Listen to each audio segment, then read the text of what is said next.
La mayoría de estas víctimas, de estos feminicidios en este caso, ocurrieron aquí en el departamento central y que no hay un patrón específicamente en algunos otros departamentos, sino que se van dando a medida que se crea un ciclo de violencia alrededor y que el feminicidio es la cúspide, es el final de este ciclo de violencia que puede empezar con algún grito, que puede empezar con algún tipo de algún levantamiento de voz nada más del hombre hacia la mujer y concluye en este tipo de casos que, como bien decíamos, ya van 19 en lo que va de este año. Y estos 19 mujeres que fallecieron, que fueron asesinadas, mejor dicho, por sus parejas, dejaron 49 personas que quedaron huérfanas y estas 49 personas, 29 son niños o adolescentes menores que quedaron desamparados en este caso y quedaron al control o al resguardo de algún familiar, algún abuelo, alguna abuela, algún tío, alguna tía, algún padrino, porque la mamá ya muerta, asesinada por el padre en este caso, y el padre o la pareja ya estaría afrontando también un juicio debido a este tipo de casos. Y de estos 19 feminicidios que ocurrieron ya en lo que van estos 6 meses y alguito de este 2022, ya hay 14 imputados, 14 hombres ya fueron imputados por este tipo de casos. Luego los demás, 3 están desaparecidos o están prófugos, podríamos decir, y los demás se autoeliminaron también.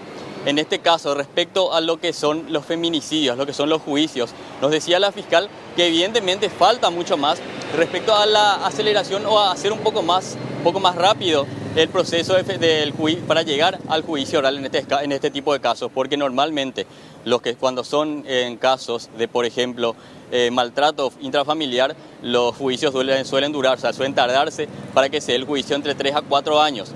Pero que en el caso de los feminicidios, ese lapso suele ser menor, pero que igual suele tardarse 1 o 2 o incluso 3 años para que un caso de feminicidio llegue a juicio oral y se condene a una de estas personas en este caso. En esta primera parte vamos a escuchar lo mencionado por la fiscal en este caso respecto a la cantidad de feminicidios en este año, las características que tienen y qué pasa con los niños que quedan desamparados, en este caso la cantidad también tras algún tipo de feminicidio en el que es víctima su madre o la persona que está encargada de ella.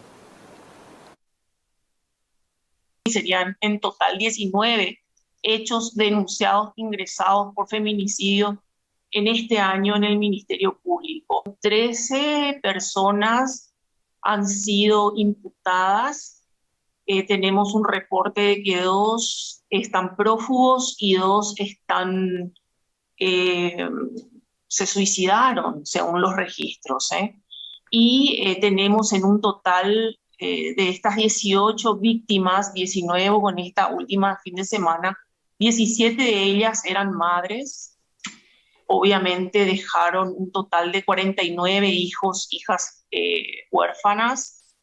De ese total de 42 hijos, hijas huérfanas, 29 son menores de edad. Necesitamos hacer también una estadística de cómo están en el proceso, si ya tenemos condena de los casos de feminicidio ingresados hace 4 años o hace 5 años. Eso nos queda pendiente, pero sí es algo que ya observamos la semana pasada como necesario.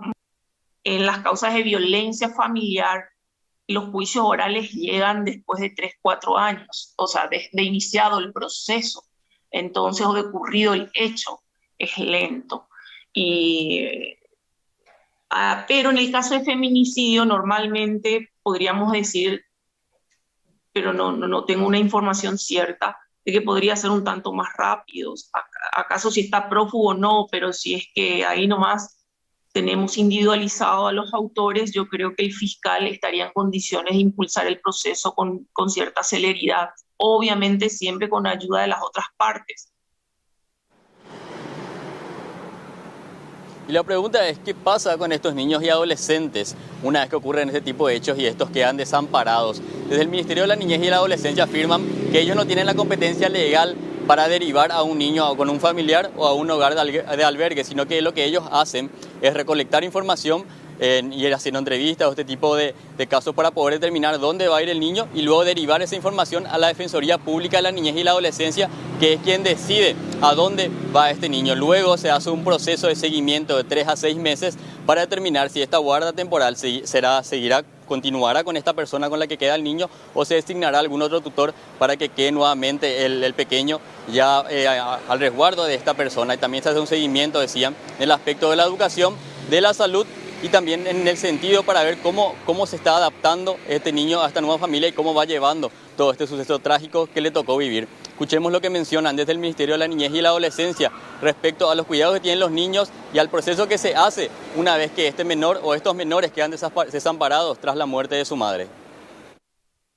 Este defensor lo que hace es evaluar la mejor opción de protección de ese niño, ¿verdad? O sea, ¿con quién va a quedar ese niño? ¿Va a quedar con la abuela? ¿Va a quedar con el tío? ¿Va a quedar con la tía? No tiene dónde quedar. ¿Va a quedar en un hogar? Todo eso se evalúa.